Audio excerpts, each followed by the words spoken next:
What is up, YouTube? What's up, guys? The Composure Trader here, and welcome back to another post-trading analysis video.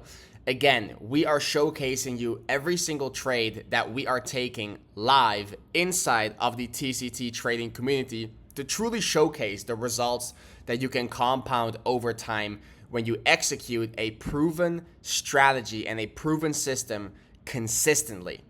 Now, the last video on my YouTube was me explaining the swing short that we have taken on Bitcoin at around 115K. Now, obviously, as you can see right now, the entire market is dumping. Now, all of a sudden, everyone is becoming a bear, but we were pre-planning this already months in advance, and we executed perfectly at around 115K. And all this time, this trade, this swing short has simply been compounding our profits, for this current month here in November. Around the end of October, we took the trade. Right now, it's the last week of November, I believe. So this trade has simply been compounding in the background, but we have taken also some scalp trades in between that have actually turned out mostly from a break-even perspective and some small losses where we were unable to actually get the winning trade on the second try due to timing issues. Now, right now, I am actually located in Asia for the first time, so we're going to be discussing some trades that have been taking place, I think around, sometimes 2 weeks ago, so my apologies for the overall delay. I've just been extremely busy moving around, but I am settled, I'm located, and we're going to be updating you on everything so you guys can truly learn from my overall thought process and how I'm approaching these trades from an execution standpoint and also a trade management standpoint. So we got the Bitcoin trade here. Again, I'm expecting this to hit 74K, but that is not what we are going to be talking about in this video. We're going to be starting off with TAO right here, which was a trade that we actually took right after we shorted Bitcoin, okay?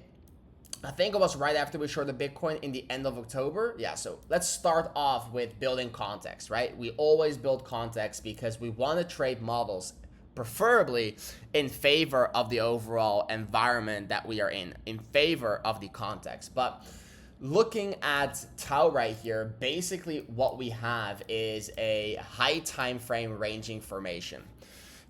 All the way back in 2024, we had this massive distribution model where this final capitulation wick took place as TAO got listed on Binance, for the people that remembered. And ever since, we basically came down, went over into a Model 2 accumulation schematic right here, and then we got the rotation towards the upside. I think this was, if my trading view is not freezing on me right now, there we go. I think this was around the summer period going into Q4 of 2024 when Bitcoin was also going into the all-time high region. And then ever since, we have just been correcting in that Q1 of 2025 that wrecked so many people. And then we have been consolidating ever since. Now, right here, well, we finally took that low. Again, this range is put based on swing structure, making lower highs and lower lows. So we got a low, we got a high, and because we took this low again, right now that low validates this as a potential accumulation schematic following that swing structure, because now we can actually draw the structure since the range, or since that low has been taken, confirming that as a high. So we have this overall higher time frame range formation, and then obviously as Bitcoin sold off aggressively at the all-time high, we got TAO right there selling off aggressively, coming into that low, having an extremely fast and aggressive recovery ever since, right? Now, understanding that we're overall in a macro range, we can simply apply range theory where we're looking for preferably distributions going into premium and accumulations going into discount. The equilibrium right here, dissecting the range into the two parts, so preferably distributions in premium and accumulations in discount right there. I'm going to get rid of that EQ just because it is going to be bothering our lower time frame price behavior, which is where our entry actually took place. And what was so significant to me was mainly the fact that we had a lot of buy-side liquidity. We had a lot of buy-side liquidity located above these highs here as price was sweeping that macro low. So right here, we can see price coming down, sweeping the macro low on the left. But as price is coming down, the way we were approaching that overall low up until that liquidation wick taking place is that we had our main high right there, which was kind of backed by literally, I think it's triple highs even here. So we got that main high right there, and then we have 1, 2, 3, 4, 5, 6, 7, 8, 9. Yeah, so we got lots of primary highs right there, stacking up together, creating that buy-side liquidity, not leaving any supply behind. So understanding that the market moves from liquidity to liquidity, you can analyze the fact that price sweeps macro sell-side liquidity, especially on the perpetual chart. There is no lower liquidity point than this, while at the same time it's sweeping equal lows back from, you know, more than a year ago. So obviously lots of sell-side liquidity located below those levels. It's the ultimate swing point on the chart. So just from a liquidity perspective, you can expect a rotation back up to buy side once sell side is taken. And that doesn't mean you just randomly long, right? Because price can also continue towards the downside. But overall, if you're expecting range price behavior, right, price will simply move from sell side to buy side. So we got that sell side liquidity sweep, but we didn't really get any accumulation confirmation, right? Following the more local structure, you could have also looked at this as your swing structure, making lower highs and lower lows, and just shifted your focus and your attention more towards this range in here for potential accumulation schematics with the low, with the deviation, and then pre-plan some sort of a pullback here that sweeps the extremes off the wick and then gets the rotation back up to buy side. And then you're trading the local 1, and you're trading the local 2, and the more local 3. Again, this is relatively big on a higher time frame, but local compared to the macro range that has been going on. But instead, price simply got a V-shaped recovery towards the upside. Now, from here, price established a very aggressive sell to buy, and then we went over into our consolidation phase. So zooming in here, we can really see that we have that manipulation towards the downside right here, okay? We got that manipulation towards the downside. Let's highlight that as overall manipulation. And then from there, we went over into a consolidation period, right? So we went over into a consolidation period. And in this higher time frame range, that is pulled from top to bottom, because from bottom to top, we are trending up, making higher lows and higher highs, right? So price on a higher time frame is making higher lows and higher highs, and therefore we pull that range from top to bottom, confirming the overall range. And if we pay close attention, we can kind of see that within this range, price is establishing its own individual range. I like to call that an internal range, okay? So we have an internal range right here, which is fairly big. I like it usually less when your internal range in here is almost the same size as the primary range. But, you know, if the model is developing extremely nice, then I would still be looking to take that. And I was seeing potential distributive price behavior in this local range, okay? Where if we follow that structure from the swing low to the high, we're making higher lows and higher highs. So we're yet again pulling that range from top to bottom, looking for potential distribution models if the overall development is high probability, okay? Now, what was so significant to me about this ranging environment that really allowed me to, one, trade it, but also just pay attention to it in the first place, is that we were building not only a beautiful sell-side liquidity curve right there, we were overall compressing in the range as well, where we can see right here that as price is coming up, we're building these higher lows, which is fairly obvious right here. We're building these higher lows where each low is a higher low compared to the previous one, not creating any demand in the process of coming up, allowing for amazing sell-side liquidity. We were also creating lower highs. So we had the high right there, lower high, lower high, lower high. And even here locally, lower high, and lower high, right? So we were compressing, we were making lower highs while making overall higher lows. And then we can see that aggressive squeeze towards the upside right here, okay? Aggressive push towards the upside. Now, whenever price is compressing in the range, the first move out of that compression tends to be the fake move. I like to call it FMFM, first move, fake move. So as price is coming up right here, I'm expecting this to be a FMFM. So first move, fake move. And at the same time that that happens, we can establish the second tap of our distribution model. But the overall theory behind compressions is that we get the fake move towards the upside to sweep buy-side liquidity. And like I just told you guys, the market moves from liquidity to liquidity. So as we're sweeping buy-side liquidity, I'm expecting that rotation now back down to that obvious sell-side liquidity. So the overall theory behind the first move out of a compression being the fake move is the fact that you get the fake move and then you get the reversal towards the opposite liquidity point.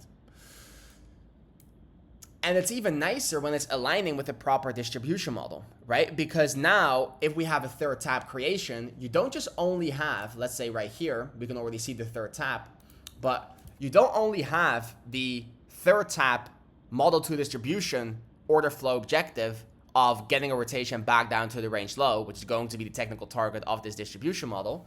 No, you also have the theory behind the first move and the fake move. So you got two overall order flow theories signaling that price should get a rotation back down. So you're really trading in the overall favor of the local liquidity game within this range, right? So what happens is that we get that first move being the fake move, and then price, I think, finds some sort of demand in here. Again, it doesn't really have to be anything super special, but it finds some sort of a support level in this region, reacts off it, and retraces back up. Now, from a liquidity standpoint, after putting in that tap right there, you know, if we want to look at it, my apologies, if we want to look at it from a distribution standpoint, not liquidity standpoint, but from a distribution schematic perspective, we need to look, okay, where are our third tap POIs? So if I'm right here on the 30-minute, we can see price puts in that second tap high. We have a low, we have a lower high for a lower low right there. Okay, so this right here is the extreme liquidity, where if price sweeps that extreme liquidity, that can validate this third tap from a model 2 distribution perspective. We don't really have, okay, we don't really have any supply POIs. If I go on a lower time frame, okay, we can also see some lower time frame highs located above, but I believe that we had one low time frame supply POI right there, or maybe it wasn't the 2-minute. Let me check the 2-minute real quick just to fact check myself. No. So we do also have, right, we do also have the 2-minute highs lining above right here, but I was kind of looking at this from an overall move up that created supply, right? I was looking at this from a perspective of this move up creating supply, getting that retracement back down, and then that lower high mitigation acting as the extreme liquidity. But we do also have some refined supply or refined extreme liquidity right above it. Again, if I get my quality breaker structure confirmations, I would still take it despite not sweeping that point, which we also ended up doing. But it would be a bonus to also sweep the most extreme liquidity located around that tab 1, because it simply allows for less room of error, meaning there's no reason to go back up again and stop you out before a potential reversal. But we had these liquidity points, we swept the higher time frame lower high right there, and then price started rotating back down already. Now, that initial sweep right here took place during Asia. So right here in the purple colored candles, you can see we get that Asia open, we get that push up, and then price sells off fairly aggressive afterwards and starts wicking that low, okay? Now, right here, I was not awake, so I was not participating in the move on any breaker structures in this region.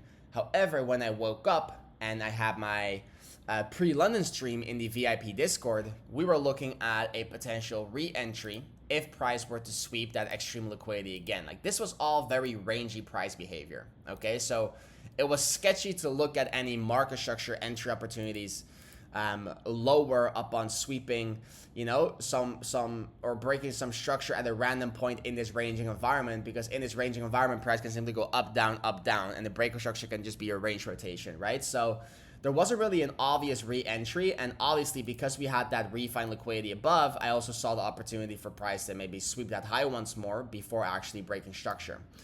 But what happened is this price retraced back up and grabbed the extreme buy side liquidity yet again. Okay, we grabbed the extreme buy side liquidity yet again, and then we actually saw some aggressive sells coming in, and we saw very clean bearish breaker structures, right? We can see price sweeping that high and aggressively breaking market structure back to bearish right here.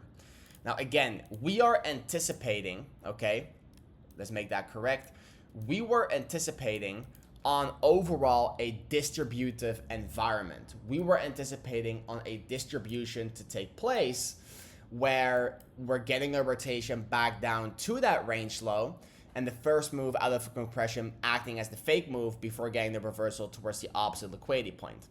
Now, as we were finding an entry in here, the overall order flow objective was already confirmed when price broke structure, establishing this third tap. So the moment we break structure there during Asia, this model 2 distribution is already confirmed.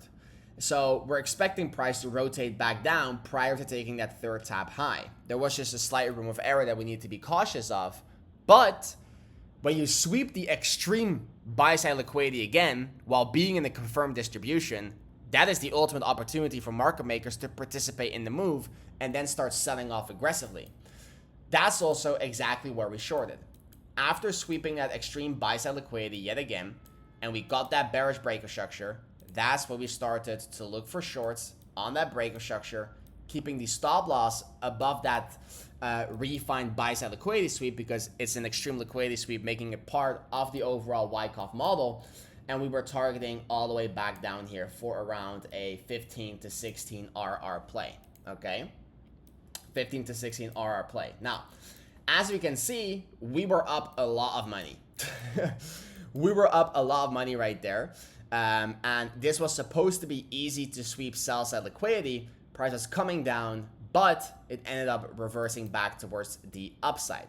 Now, from a trade management perspective, okay,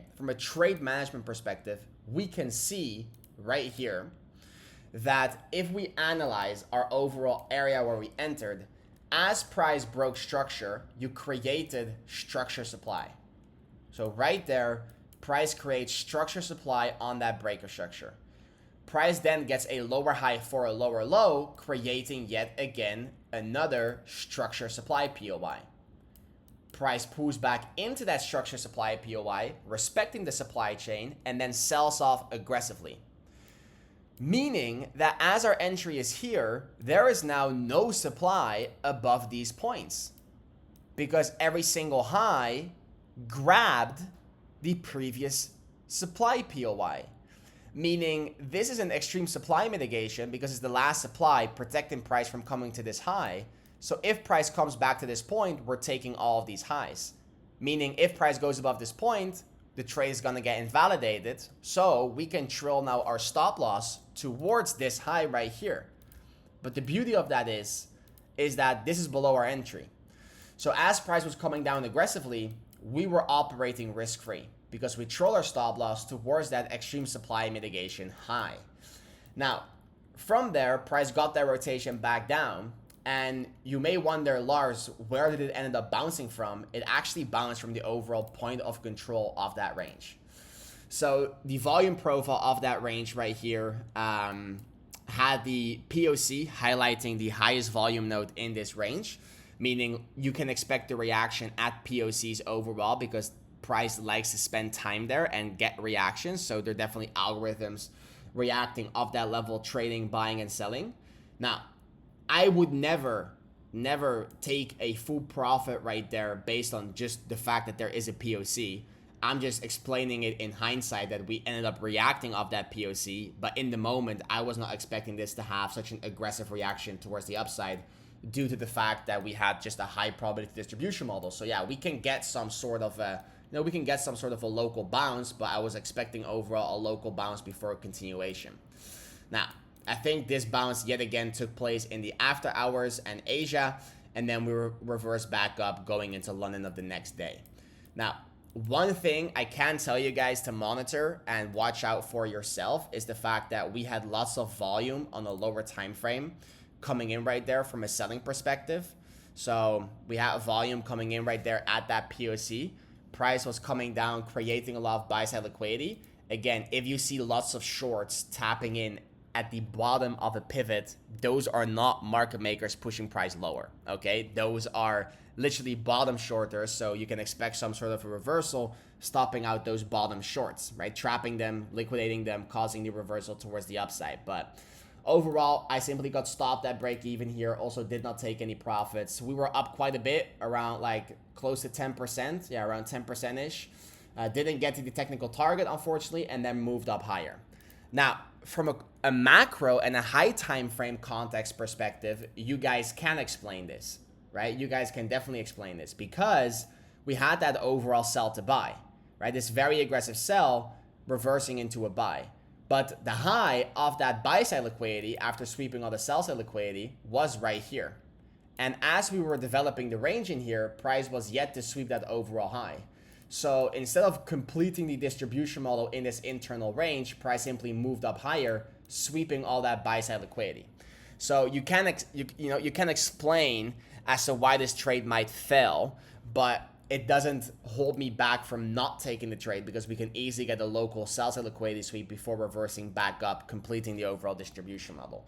And especially when you see price compressing there locally and getting all those buy side liquidity sweeps followed by aggressive sell-offs, you can definitely benefit off that local move down. But, it was on the macro time frame slightly more, semi-counter. It wasn't counter context, but more semi-counter / neutral, but not pro. It was definitely not pro context, okay? If you get a distribution model of this kind, where the deviation sweeps the main high right here, and then you also, at the deviation, sweep this buy side liquidity, like now we're talking. But this was all internal, so slightly riskier from an overall context perspective. So just keep it in mind. But again, because we can trill our stop loss following these extreme supply mitigations, despite being wrong, you get stopped at break even.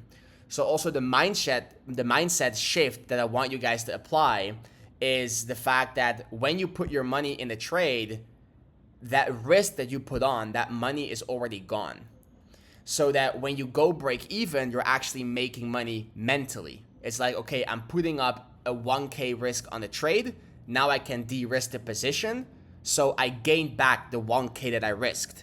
And then when you get stopped at break even, you're approaching it from the perspective of, hey, my idea was wrong, but I did not lose any money. I gained money, okay? You didn't actually gain money objectively, but mentally, this is a very good loophole to apply because the normal average trader would look at this and say like, oh, I was up 10% and now I lost 10%. No, the unrealized profits were never yours to begin with. Okay, unrealized profits are never yours to begin with. So look at it from the perspective of, hey, I was risking 1,000 and now I made back that 1,000 and ending break even despite being overall wrong on the idea. Compared to the fact of, hey, I was up 10,000 because, a 10RR. I was up 10,000 and now I lost a 10,000. No, that's not the proper way to look at it because then you're just mentally beating yourself up. Okay? But right there, that was the trade on TAO that ended up resulting into a break-even position. Now we're diving into ZEC right here. So obviously, I think if you're watching this, most of you guys know ZEC. It has been pumping up extremely aggressive. I'm in replay mode right now, but yeah, definitely an overall aggressive move towards the upside after a prolonged period of consolidation and accumulation. But we were expanding towards the upside. Typical, altcoins pumping as Bitcoin is delivering a swing pivot to basically distract people from what's actually going on in the overall crypto market before shit hits the fan. But I was looking at this range initially, right, prior to even going into the actual trade, just recapping my overall ZEC analysis. I was looking at this range initially from a distribution perspective, right? Looking at that range in there, seeing that high probability return to zone build up. Okay, seeing that high probability return to zone build up, getting that deviation at the high with your initial range high with that deviation. And I was looking for some sort of a third tap from a model 2 distribution perspective or a model 1, and then get the rotation back down towards these lows and towards this high time frame demand POI. Okay, that has some nice inducement right there above it on that wick of the 10th of October, which is when everything sold off super aggressively. Now, we never got that overall distribution confirmation because price was simply expanding higher, and as it was expanding higher, I adapted and adjusted my idea towards a potential PO3, where I was looking for a manipulation phase above that range high and then the expansion towards the downside. Okay, now that also never confirmed because you never got a proper distribution model in that area, and then price simply swept the low, showcasing signs of accumulative price behavior and expanded towards the upside. So this whole idea was invalidated. But again, if you're looking at it, no trade or no confirmation, no trade. So there was no trade to be taken there, but that was what I was monitoring as price was progressing. And then right here, we established yet again another very interesting ranging environment. So we're simply following our structure, making lower highs and higher lows and higher highs right there. And then therefore I'm pulling my range from top to bottom. Let's continue with that structure pull, pulling that range from top to bottom. And that was the new overall range I was looking at. Okay, now this was actually a very interesting range from start to finish, because this was shaping up to be a potential PO3. Okay, so we had that ranging environment, and we were creating a lot of buy side liquidity as we were coming down as well. So I was expecting that rotation back up, but we were leaving some local sell side liquidity behind. And as we were approaching that range high, we popped out of that range, that typical pop up effect, signaling that a PO3 might be in play. And mind you, everyone is calling and screaming for higher right now. And, you know, on the perpetual charts, we're in all-time high territorium. Again, you have other charts with more data, but you get the point, right? PO3s in those environments tend to work extremely well. So I was looking at this from a potential PO3 perspective, and we got that range information, and we had that overall okay return to zone. And then we got that beautiful Model 1 distribution schematic in that manipulation phase right there. And I was looking to short this back down towards that range low, completing the expansion phase of that PO3, right? Zooming in right here on the lower time frame, you can clearly see like this was a textbook low time frame distribution model, okay? Textbook low time frame distribution model with that perfect ranging environment right at that overall upper section of the range high in the manipulation phase. And then right here, you got that overall range high. Let's stretch this out. You got that overall range high. Let me delete that. You got that range high.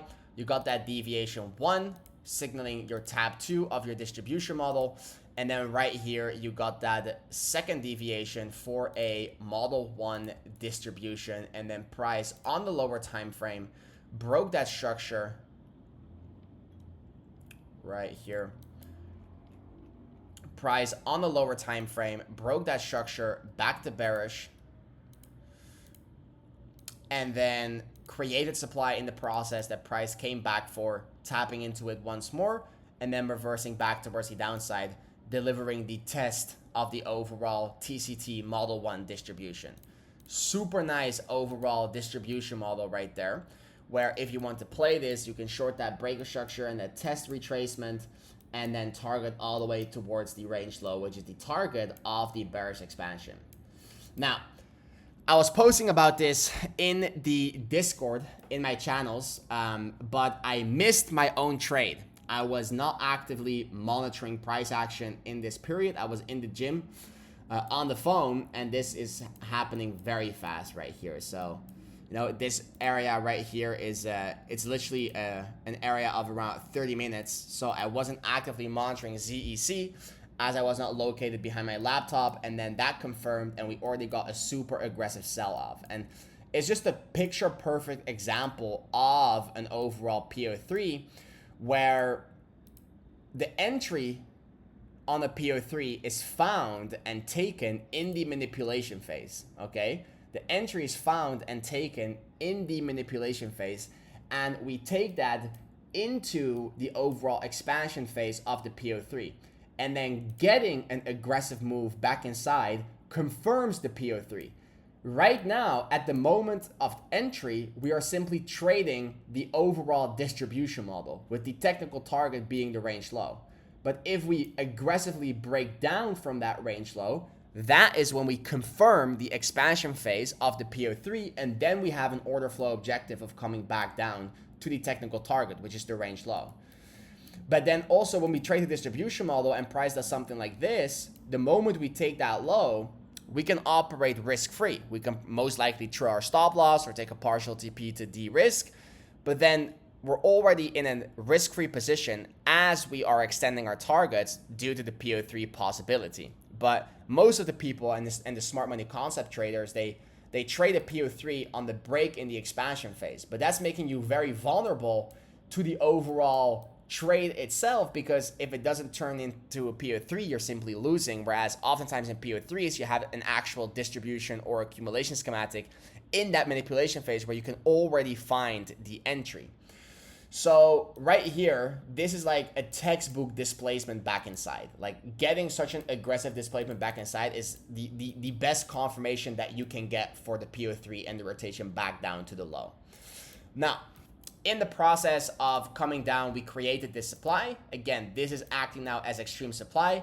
And therefore, if you took that short, you control your stop loss back down towards entry, because right there, you don't want to see price come back above that point. Okay? You don't want to see price come back above that point anymore, because that is the most refined supply you're creating that's protecting price from coming to your invalidation. So if you literally don't react from there, you're going to get and hit your invalidation, especially after breaking back inside the range. You don't particularly want price to go back outside of the expansion environment.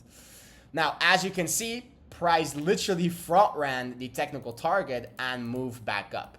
Now, as I said, I missed the overall PO3 entry, but lots of people inside of Discord ended up taking it, right? Personally, right here, you're sweeping extreme liquidity. In case you're newer here, I always like to front run my take profit. So you'll see me sometimes use that extreme liquidity point as my take profit target, just to make sure I get properly filled and have no liquidity issues while exiting the position. And then for those points, I oftentimes use extreme liquidity or just the overall, body close of that candle, creating the actual range low. But we came back down there and we just front ran the technical target, and then we started to move back up. And that's where things became pretty interesting, because we were coming back up, and yes, we swept the opposing extreme liquidity, kind of, disrespecting any return to zone creation that you could have from a distribution model perspective and not a PO3 perspective. But as we were retracing, we were creating new sell side liquidity right there. Okay, we were creating new sell side liquidity. So I was thinking that I might see a possibility where our PO3 model right here is turning into some sort of a model 2 distribution right here. I was seeing the possibility where price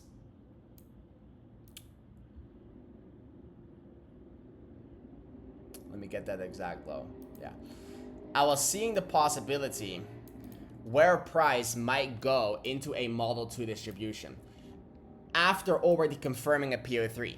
Now, what does that mean? Okay, what does that mean?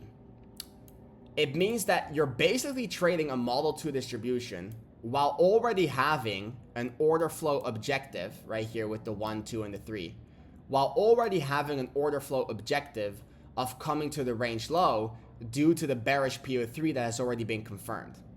Right, so you're already in a bearish order flow objective because the technical target of that PO3 is literally the range low, but it does sometimes happen that your PO3s go over into model 2 distributions. Now, it doesn't happen that often, but I have seen it happen, and where I've seen it happen is actually the all-time high on SUI. So I want to pull that up real quick. SUI. I want to pull that up real quick. Let's do the Binance chart so I'm not hindering my other chart. But just to put it into perspective for you guys so you guys can connect a previous example towards it. When we absolutely smashed and nailed the all-time high on SUI you can go back on my X and type in SUI, filter on SUI, and you'll see us absolutely nail this all-time high right here, even in video format. But the all-time high right here on SUI was a similar situation because yet again, we had this beautiful compression. Again, if you don't know PO3s, I have an entire lecture about PO3s in the playlist section on this YouTube that you're listening on right now, on this account. But we had the range right there with the beautiful compression. And then we had the manipulation above, and that manipulation had its own distribution model in here, okay? Had its own distribution model. And then right here, we had the overall expansion, right?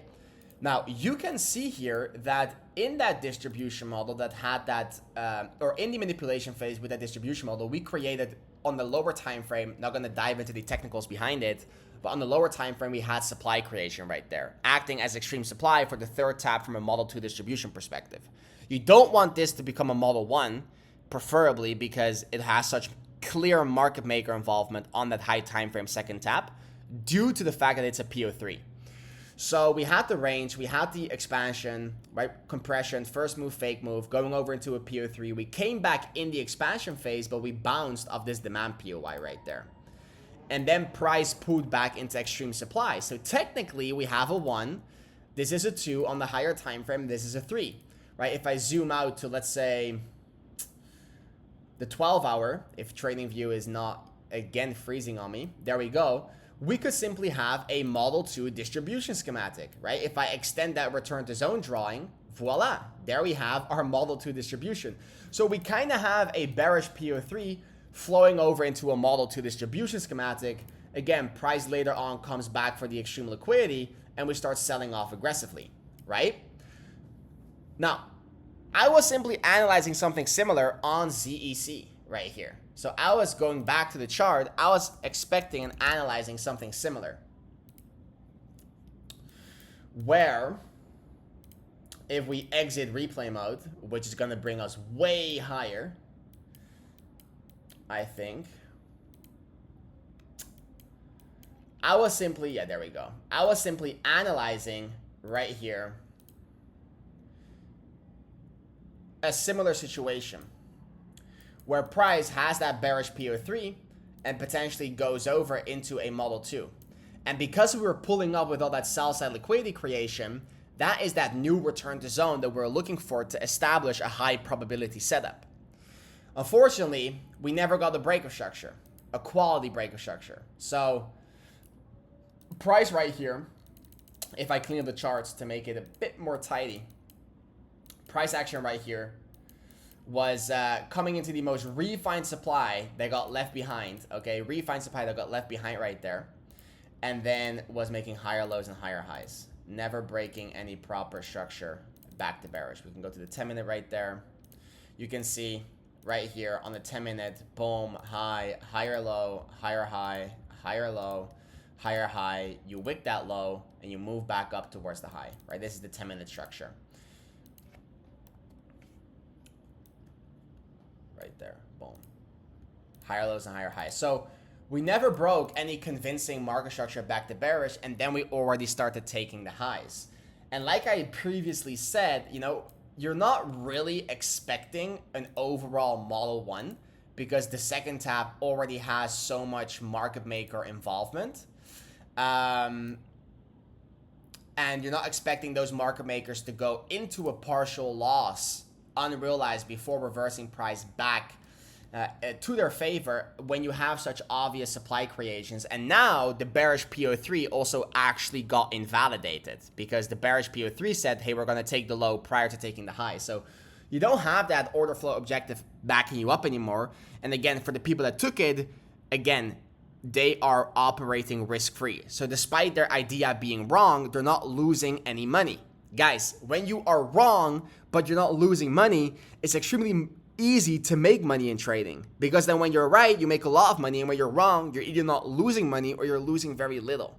That trade management and that correct execution is so important. But the point where our trade actually comes in is right in this environment. So I told you guys that I wasn't really looking from a Model 1 distribution perspective until we actually got a very nice top information. And there is literally only one scenario where I've seen a bearish PO3 get invalidated and then go over into a Model 1 distribution. And that is literally on Bitcoin Q4 2024. So let's go to Binance here as well. Those are some old drawings. Ignore that. That was right here. Right here, Q4 2024, we actually had something similar. Now, the PO3 didn't get invalidated, but it completed and it still went over into a Model 1 distribution. So what we had right here was a range information. For the people that remembered how we traded this, like, shout out to you. That means you're an actual OG. But right there, we got the range, and then we had the distribution flowing into an accumulation. We longed Bitcoin right there, and then this was the first time that we broke above 100K, which is obviously a massive psychological level. You had the manipulation phase. You had that internal distribution on the lower time frame, as discussed in the lecture as well of PO3s. And then you got the expansion towards the downside, liquidating everyone that longed towards 100K. Come on now. It was the first time Bitcoin hitting 100K. It was a major psychological level. I'll never forget that screenshot of that P&L of that 100K TP. It was beautiful. Okay, absolutely beautiful. But we had this PO3. And as you can see, we had a bearish PO3, right? We had a bearish PO3 that went over into a Model 1 distribution. Okay, so you had the bearish PO3, we're extending that range high to the deviation high, and then you had this go over into a Model 1 distribution schematic. Yes, you've deviated the low, but again, price pulled up, creating some very nice new sell-side liquidity, and then we got the rotation towards the downside again. So this is the only scenario where I've kind of seen an overall PO3 be used as a Model 1, as a starting point of a higher time frame Model 1 distribution. But it did happen, okay? And it did play out. And that obviously caused also, in the end, the macro pivot. We were consolidating here for some time, but you did go lower, and we got yet again another bearish PO3 there. Lots of bearish PO3s in that area, hey? This was also a bearish PO3 right there. Yeah. We traded Ethereum, but I'm getting sidetracked, okay? We were trading that bearish PO3 on Ethereum. I think I even have a YouTube video on that as well. Beautiful trade. January 2025. However, we had a bearish PO3 complete itself, go over in the Model 1 distribution. So I've seen it happen before. It's just more unlikely. But because we had such clean overall distributive environments in ZEC here, in this overall range that we were in, I was willing to give it a shot, okay? I was simply willing to give it a shot. So as price took that high once more, right here, as price took that high once more, and we broke that structure back to bearish, this was the breaker structure I've always been looking for. Okay, that breaker structure back to bearish right there, that creates the supply on the break, protecting price from coming to that market structure high, while getting that overall top information where you can see price make that rounding figure before selling off. So as that happened, I shorted ZEC right there, put my stop loss above the pivot, and targeted the overall range low. And I think this was after hours that I entered. Let me check. I think it was after hours. Yeah. So it was literally after hours, which is slightly riskier because as Asia opens, which is the purple colored candles, we can get some manipulation. But I was playing this on a 1 to 4. I also told the people in the community, hey, I just have to try this for the sake of trying it. I'm willing to put on this risk. It's not the highest probability of models because I don't see it happen that often.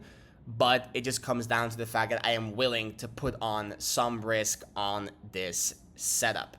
Okay, so we can see right here that price ended up building more sell-side liquidity, but Asia simply pushed price towards the upside and eventually pre-London stopped me out of my position. And then that was the end of this potential distributive range. Okay, so got stopped out there for around, I think it was a 1% loss on the 1 to 4 expected RR.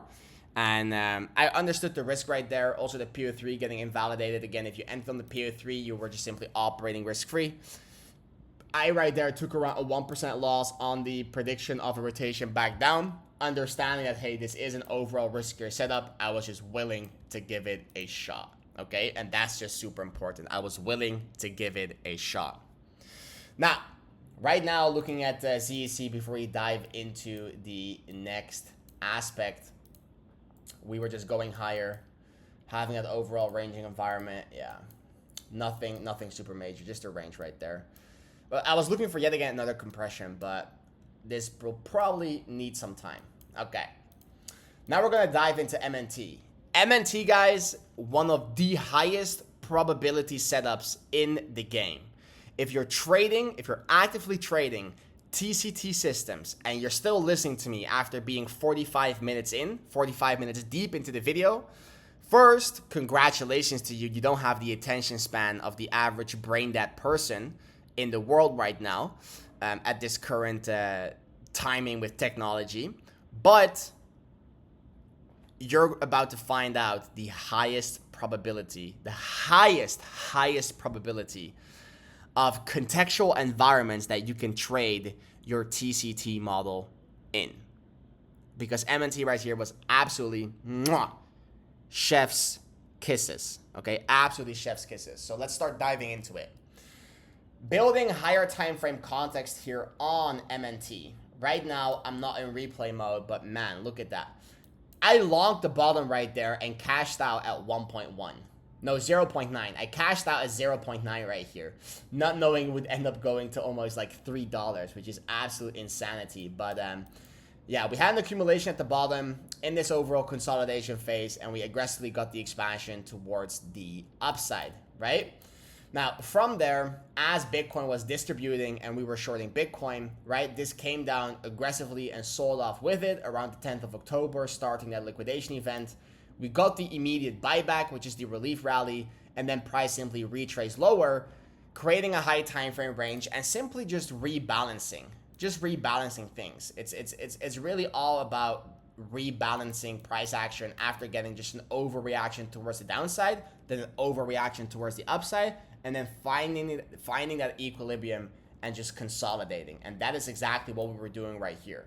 Following your structure from high to low, we have a high, we have a low, we have a lower high, and then right here at this moment we have a lower low. But to go back a bit more in time right here, we were simply operating in this range, which obviously gets confirmed the moment price pulls back towards that equilibrium, touching it and confirming this as your ranging environment, okay? Now right here we have a low, okay, right there we have our range low, acting as a potential point of liquidity. Not initially, because we swept a lot of liquidity, but as you're building a higher low, you're building back liquidity above that point.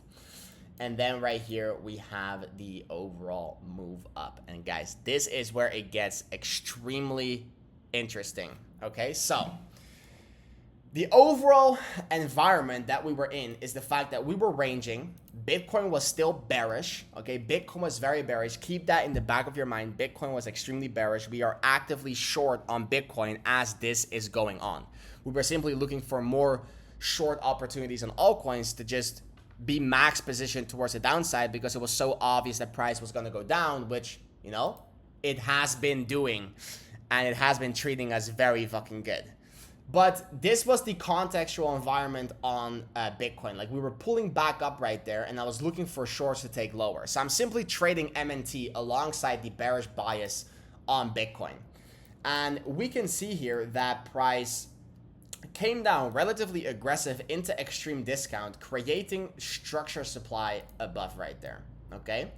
Creating structure supply above.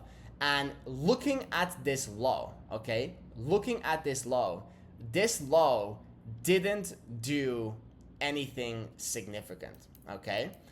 There's no good looking accumulation formation. It swept one liquidity point on the left, which is one thing that it has going for it, but it bounced off the middle of nowhere because there's nothing but a wick on the left. And the fact that you're moving up right there and you're putting in that local pivot, this is now building liquidity back below that low. The higher low right here, a temporarily higher low, is building back liquidity above these points, because people that long potentially in here are going to put the stop loss below the most obvious swing point, which is going to be that main low right there. So what we're basically creating is that we have a low right here. Okay, we have a low that is now front running a key liquidity point on the left, while not showcasing any proper accumulative price behavior. In other words, we have a naked low. Again, on my X, if you filter on the word naked low, you'll find an entire explanation around it. But a naked low is just an extremely nice target, because once price starts deviating the highs, we're expecting a rotation back down to take out the naked lows, with the move up not being sustainable.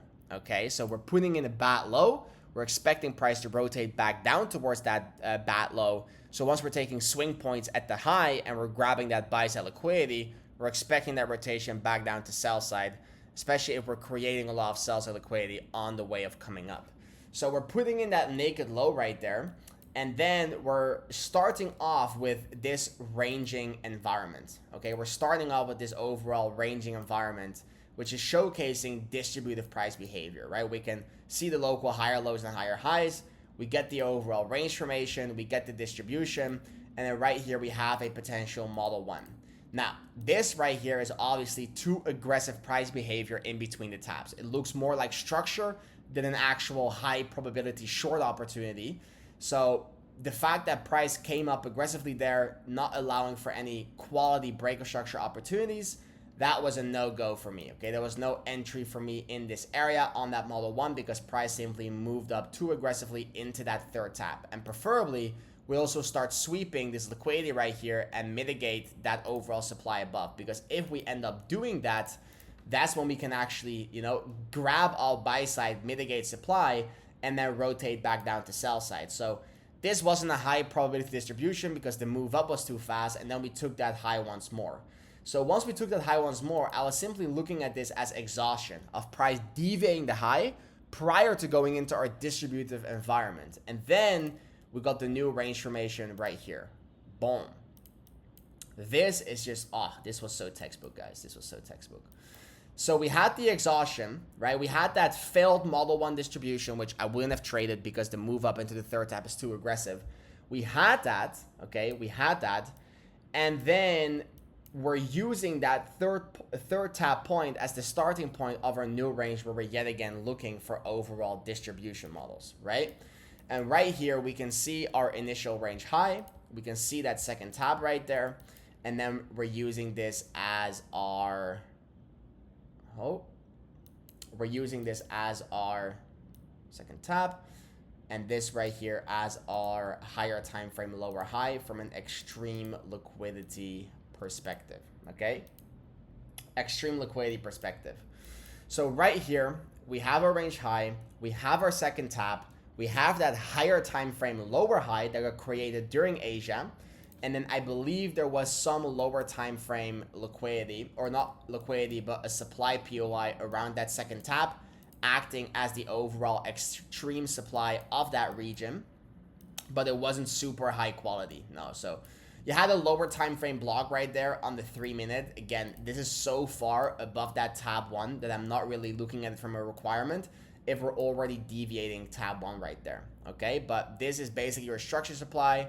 The price already mitigates on that lower high creation, and then we're grabbing that liquidity and we're coming down. Now, what you can see right here, okay, what you can see right there is that as price taps into that original third tap, the move into that third tap is extremely aggressive while having demand below. So right here, looking at this blue highlighted area, we can see that first off, we have demand below that's protecting price from coming lower. And then we have a super aggressive expansion into our third tap, with price retracing in an extremely slow formation. This is basically the opposite of what I've taught you guys in the Mentorship 2025 regarding high probability breaker structures. For a high probability breaker structure, what you want is for price to come up slower, create that liquidity, and then get an aggressive displacement below, creating supply on the break, protecting price from coming to your invalidation, and then you have an easy target below acting as a magnet, right? And you can just short this back down, and any retracements are expected from a lower high POV. This right here is, instead of a slow move up and a fast move down, it's a fast move up and a slow move down while having demand below. So despite this tapping into the third tap POI, it never confirmed a third tap because it never broke structure back to bearish, because this was your market structure low right here, and this never properly got broken back to bearish because we simply closed below it into demand and reversed back up, which is not what we identify as a quality breaker structure. So we did have the third tap, but we didn't get the proper confirmation to short it. And we're simply expecting another move back up. And as we're coming down, we're creating buy-side liquidity so that move up can yet again sweep liquidity. So I'm simply using this high as my next extreme liquidity point for a price to come back for before actually reversing. Because mind you, we're hanging around that overall tap 1 area. But I can use that again as an overall extreme point for a third tap, because we're creating a lot of buy-side liquidity as we're coming down, creating liquidity back above that point again, despite the fact that you grab liquidity initially. But because we never properly confirmed a third tap, we never properly confirmed a model 2 distribution. So we have mitigated and swept the third tap POI, but we never confirmed a model 2 distribution. So usually if I confirm a model 2 distribution, when there's no room of error, I'm not really liking the idea of trading another model 2 distribution, right? I'm barely trading a failed model 2 on the initial deviation of that point again, okay? Because that's asking to get wrecked, because then you could have the opportunity to trade every single new deviation when price is simply just invalidating the model and going higher.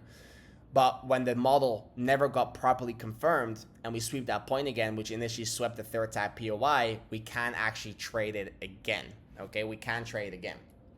So right here, price actually swept that initial third tap POI high. And now you can see the main difference. 1, we mitigated the demand right there. We mitigated demand. 2, we're coming up here now, leaving nothing but sell side liquidity below. All these lows are stacking up very nicely right there. Very nicely. No new demand creations. And overall, we can draw a beautiful return to zone from the range low right there towards that market structure low, okay? So you can see price now having a third tap with a move up, coming up slower, mitigating demand, so there's no support protecting price from coming to the range low, while having that sell side liquidity creation on the move up, and all there's left to do is for us to wait for a quality breaker structure upon sweeping that point, and then shorting it back down. And that's also exactly what happened in this region right here. So what we can see here is that price is making higher lows and higher highs, coming into that market structure high, having nothing but sell side liquidity below, literally that return to zone, having the ability to be drawn straight into that market structure low right there, where the breaker structure is not just highlighting the breaker structure, it's also highlighting where we're expecting an easy flush towards the downside. So right there, we can see that aggressive break, and this is exactly where I started shorting. This volume spike right here is me. Like, I'm not kidding. I was elaborating on it in the live markets in the Discord. That was like a 400K market order. That was me right there. In obviously segments, right? Not one 400K order that cannot get executed on Bybit on MNT. But I was basically shorting right there on that breaker structure that created supply. So this right here is my exact candle. And then I put the stop loss above the third tap from a model 2 distribution perspective. And then I was targeting this overall range low for a 1 to 8. Now, we can also extend our target, right? We can also extend our target because we are coming up with that entire exhaustion, creating a lot of sell side liquidity below prior to going into our distribution range and having the naked low. And whenever we have a naked low, any deviations at the highs followed by a distribution confirmation, right, we can expect a full reversal back down. So the overall setup was right here running on the 1 to 16, where, you know, you're taking a 50% take profit at the technical target and then another 50% take profit at the final target, which is how I usually operate when I'm extending my target beyond the technical target. 50% TP at the TT and then 50% TP at the final target. Also depends on, right, what we're trading. If it's an actual TCT and TCT where you have, you know, a low time frame distribution in the third tab of a higher time frame distribution, then I'm just de-risking at the technical target of the lower time frame model. But when it's just extending my target based on context, it's usually 50-50 that I do with my TP, but it slightly also depends on the context that we're in, right?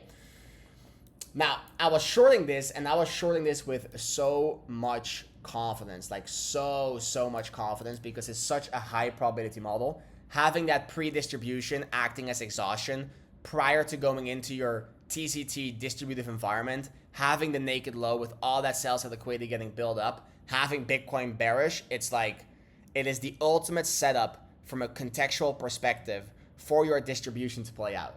There was one room of error.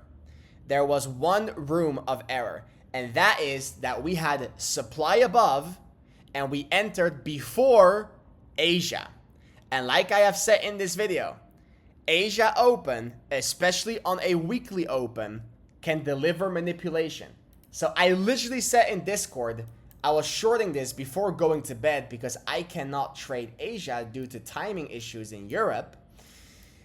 I literally said that I was hoping Asia was not going to deliver a manipulative move before getting the rotation back down, because we do have one room of error, which is the supply mitigation above. And as you can see right here, Asia opens there at 1 a.m., sells off, takes that low, and reverses back towards the upside, mitigating the supply, invalidating the Model 2 idea, and then going for a Model 1. Now, this is no problem.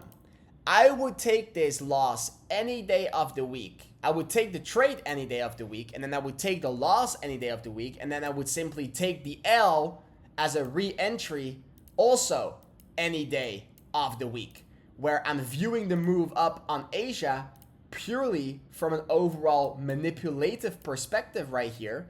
You might think, hey, this is a fast move up. It is a fast move up. It is indeed not creating any sell side liquidity, and it's creating demand, but I'm looking at this from a manipulation standpoint because the context is so bearish and so high quality for a distribution to take place due to all the variables I literally just mentioned. So whenever all the variables are bearish and you get an aggressive explosive move on your session open, I'm looking at it from a manipulative perspective, and any demand created in that V shape, it's not going to offer you any proper support, okay? If you have your session open, delivering the aggressive move, I'm looking at it from a manipulative perspective. Overall market manipulation on the opening, allowing market makers to position themselves prior to the reversal. So, right here, we got the move into our third tap, mitigating supply, eliminating any room of error, getting the third tap, and then right here, price retraced on a lower time frame. Let's grab it real quick. Price retrace right here on a lower time frame towards this extreme supply POI. And it actually ended up grabbing the liquidity from the block right there by taking the high of the block. Basically just grabbing the extreme liquidity of that initial downwards move. And then broke structure back to bearish right here. Right, you can see the wick. You can see the wick right here. Wick. Wick. Got some low time frame demand. And then right here is breaking below it. Okay. Let's put this like this. Boom. Breaking below it there. Now, you might think, hey Lars, where is the proper breaker structure? Again, this is something I call entering on a pre-breaker structure. So what I mean, in these circumstances where we get these aggressive moves, I'm looking at this move from a manipulation standpoint, like we just said. But because it's so aggressive, it's not going to offer any super clean structured moves, right? Super clean higher lows and higher highs. So then what I do is, let's say you have something like this and your market structure low is all the way down here, okay? And this is the third tab of your distribution model. This concept is called entering on the pre-breaker structure. basically what you do is you wait for price to retrace into yet again another extreme point, because hey, you're looking at it from a distribution perspective. So if you're expecting a pivot towards the downside, any extreme mitigation is just an opportunity for market makers to position themselves more prior to selling off. And then you're monitoring the local retracement right here, okay, the local retracement right there for an actual break of structure on that market structure low. And then once that break of structure takes place, you're expecting the rotation back down to your overall main low. But instead of waiting for this low to get broken now, you're entering already right there, okay? For the people that are still listening, there's your little pre-break of structure entry idea. So analyzing that in this current circumstance and in this current environment on MNT, basically on the higher time frame, this will be your market structure low. And obviously price right there, making higher lows and higher highs, came up super aggressive. So you're not going to wait for this low because there's no good RR opportunity by doing so. And then you can see right here that price pulls back towards the extreme liquidity. So this right here is your, for let's say, manipulative move right there. That's your manipulative move. This is the market structure low. Obviously, we're not waiting for that market structure low because that is literally not worth it from an RR perspective. And then right here, you can see the first expansion towards the downside, kind of establishing the third tap. Not confirming it properly, but just establishing the third tap right there. And then price later on, after creating some displacement and, you know, some consolidation prior to retracing, right here, we mitigate the overall extreme of that initial expansion towards the downside. And then we enter on that break of structure. Okay, we enter on this break of structure right there. Okay, right there at that candle, showcasing the demand failure and the wicks prior, you know. And then you can keep the stop loss above the third tap just to be sure, but this was the entry. This was the entry. And again, I would take this trade right there any day of the week on the Model 2, and I would simply take this L before the W.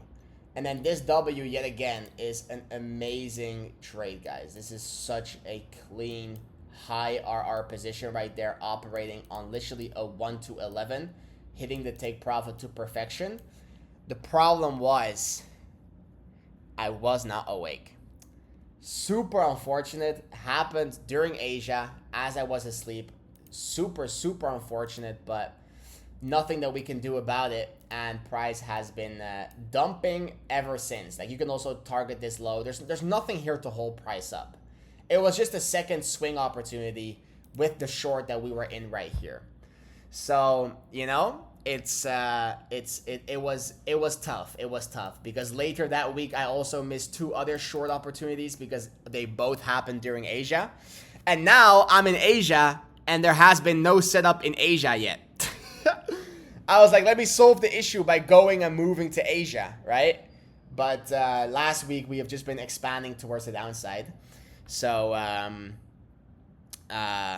there hasn't really been any proper ranging environments for us to benefit off, right? We have just been, oh, I think I just moved the screen. We have just been holding the short. And to be honest, guys, right?